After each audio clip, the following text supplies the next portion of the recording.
On continue, dossier numéro 3. Douleur testiculaire aiguë brutale chez un patient jeune. Quels sont les 8 diagnostics à évoquer si on veut être exhaustif? Comme ça, vous n'oubliez rien.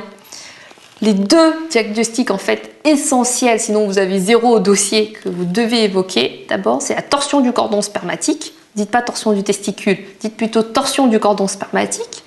Le deuxième, c'est l'orchie-épididymite et je vous en prie, essayez de l'orthographier correctement, les i à leur place et les y à leur place, parce que sinon ça irrite le correcteur. Et ensuite, les 6 autres diagnostics, c'est la torsion de l'idatide sessile, la hernie inguinoscrotale étranglée. N'oubliez pas le terme d'étrangler. Si vous mettez juste hernie inguinoscrotale, c'est pas bon, parce qu'une hernie qui n'est pas compliquée n'est pas douloureuse. Il y a la tumeur testiculaire. Bon, ça c'est un peu à visée systématique, mais chez les jeunes patients comme ça, c'est un peu plus rare, mais il faut y penser. Le traumatisme testiculaire, en fait il a reçu un coup au niveau du testicule. Et puis les 2 autres diagnostics sont plus anecdotiques. Si vous avez un dossier plus orienté pédiatrie, ne pas oublier l'orchite rhumatoïde, l'orchite ourlienne. Question numéro 2, les signes cliniques à rechercher en faveur de chacun des diagnostics que l'on veut évoquer. On commence par la torsion du cordon spermatique. C'est de la sémiologie de base. La torsion du cordon spermatique, les arguments cliniques, c'est une douleur très intense, très brutale, qui va amener le patient à consulter aux urgences, même à 4 heures du matin. La douleur, elle irradie vers le cordon spermatique homolatéral. Il peut y avoir des nausées et des vomissements. Le testicule, il est très douloureux. Il est quasiment inexaminable. Vous vous rapprochez avec vos grosses paluches pour essayer d'examiner et puis le patient, il n'a qu'une envie, c'est de sauter au plafond et de vous taper. Le testicule, il est rétracté à l'anneau inguinal, il est ascensionné à cause de la torsion. Il peut y avoir une petite hydrocèle réactionnelle et puis il y a une abolition du réflexe crémastérien et le signe de Prehn est négatif. Donc n'oubliez pas d'insister sur les caractéristiques sémiologiques de la douleur. Pour l'orchie-épididymite, qui est le diagnostic différentiel, parfois c'est difficile de faire la part des choses entre une torsion et une orchie-épididymite.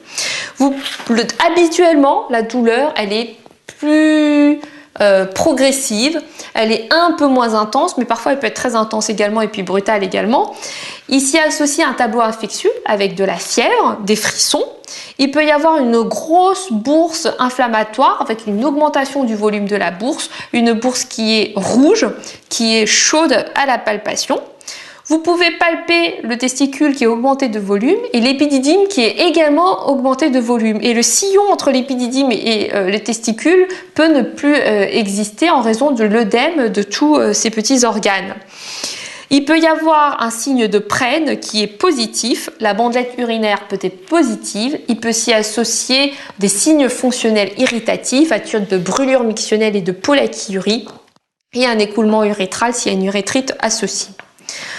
Pour la torsion de l'idatide sessile, donc qu'est-ce que c'est que l'idatide sessile? C'est une annexe embryonnaire qui est située souvent au pôle supérieur du testicule et qui ne sert à rien et qui existe de manière inconstante. Quand elle se tord, ça fait extrêmement mal. Habituellement, la douleur, elle est moins brutale, moins intense que la torsion du cordon, mais ça peut être également intense et brutale. La douleur testiculaire n'est pas permanente et en fait, il existe une douleur exquise à la palpation de l'idatide sessile, c'est-à-dire au niveau du pôle supérieur du testicule. Et parfois, chez les jeunes enfants qui ont une peau de scrotum pas encore dégueulasse et peu épaisse, on peut voir cette idatide tordue à travers la peau et elle apparaît sous la forme d'un petit pois noir ou bleuté. Alors la tumeur du testicule, faut y penser, notamment chez des patients un petit peu plus âgés. Il faut lui demander les facteurs de risque de tumeur du testicule. Vous palpez à l'examen clinique un nodule dur et pierreux au sein du testicule. Il peut y avoir des adénopathies quand vous palpez le ventre. Il peut y avoir une hépatomégalie, une gynécomastie, etc. Le traumatisme testiculaire gauche, il faut lui poser la question parce qu'un jeune patient, un jeune homme qui vient comme ça, il ne vous dira pas qu'il vient de recevoir un coup dans les testicules il n'y a pas longtemps. Donc il faut lui demander. Il peut y avoir un hématome ou une échymose au niveau des bourses et il peut y avoir un épanchement liquidien. Cet épanchement liquidien, ça peut être une hydrocèle si c'est un épanchement de liquide séreux et ça peut être du sang. Dans ce cas-là, c'est ce qu'on appelle l'hématocèle. Pour ce qui est de la hernie inguinale-scrotale étranglée, eh bien, il faut palper les orifices hernières à la recherche d'une hernie. Il faut regarder si c'est douloureux. Ça peut être, quand c'est étranglé, ce n'est pas réductible, donc irréductible. Ce n'est pas impulsif, d'accord? Et peut y avoir des signes d'occlusion digestive avec des nausées, vomissements, un arrêt du transit et un météorisme abdominal. Les deux diagnostics plus anecdotiques, l'orchite tourlienne et l'orchite rhumatoïde. L'orchite tourlienne, il faut vérifier la vaccination, les comptages, rechercher une éruption caractéristique ou une parotidite. Et l'orchite rhumatoïde, il y aura un dossier de pédiatrie qui sera un petit peu plus, avec un énoncé plus évocateur. Il faut rechercher, bien entendu, le purpura. Question ? Oui, qu'est-ce que le signe de Prehn? Alors, le signe de Prehn, orthographiez-le encore une fois correctement, parce que ça compte, P-R-E-H-N. Il s'agit en fait de soulager le testicule, de surélever le testicule avec la main, et on regarde s'il y a une amélioration de la douleur. On dit que le signe de Prehn est positif quand il y a une amélioration de la douleur lors de la surélévation du testicule. Le signe de Prehn, il est positif dans l'orchiépididymite et il est négatif dans la torsion du cordon spermatique. Et le signe de Chevassus? Alors, le signe de Chevassus, alors s'il vous plaît, ne confondez pas les deux. Il y a peu de noms propres en urologie, donc apprenez-les correctement. Le signe de Chevassus, c'est la palpation de la persistance du sillon interépididymo-testiculaire.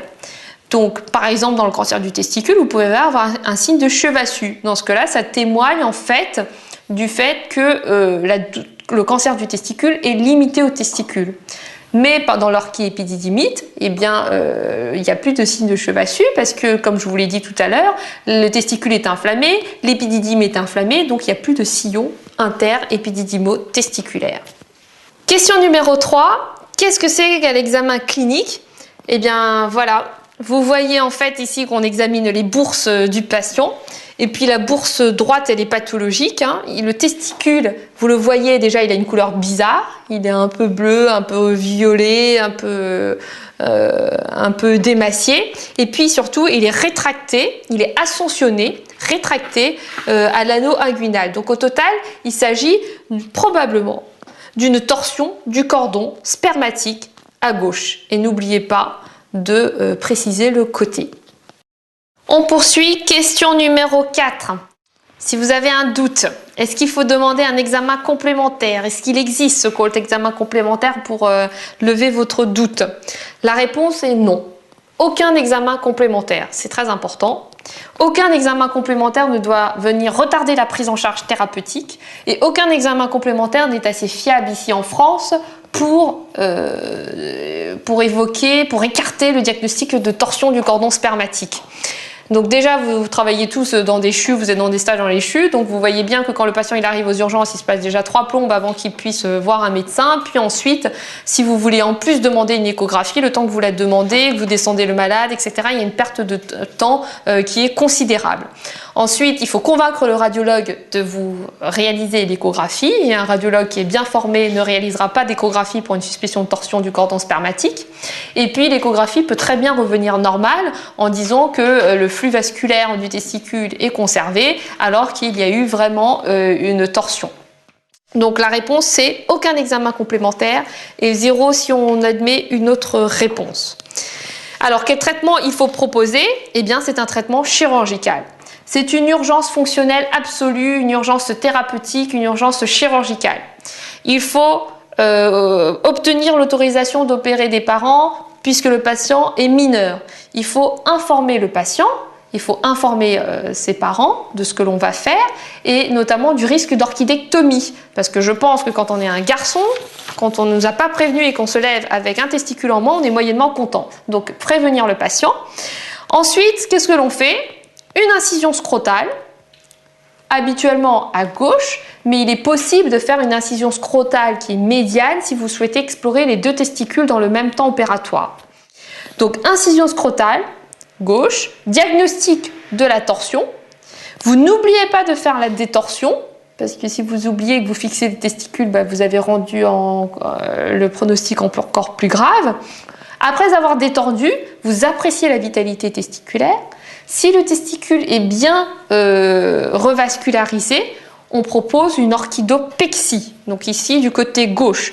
Et si le testicule il est nécrosé, on fait une orchidectomie, on enlève le testicule.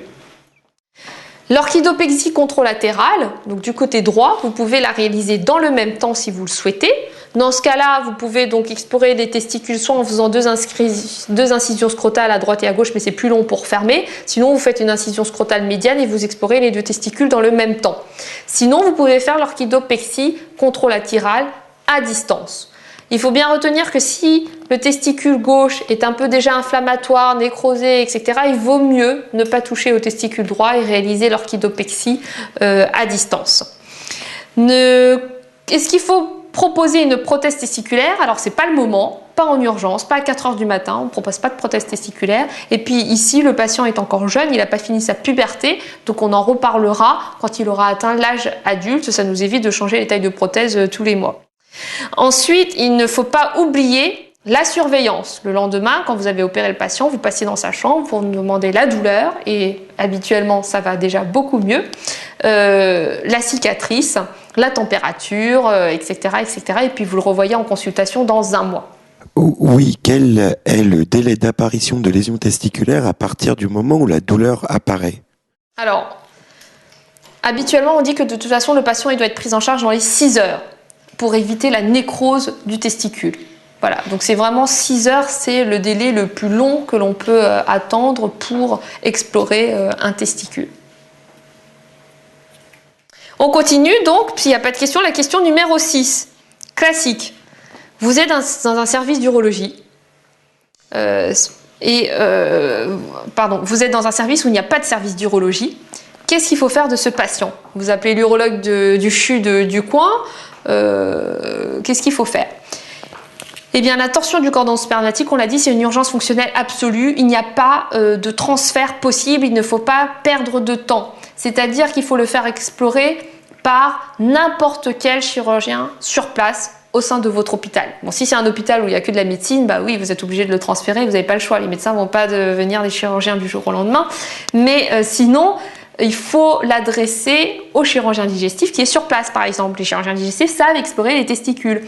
C'est pas une grosse chirurgie, il suffit juste d'inciser le scrotum, d'ouvrir la vaginale et de sortir le testicule et de le fixer ensuite, par la suite. S'il faut faire l'orchidectomie, il faut clamper le cordon spermatique et puis le couper et puis après c'est terminé.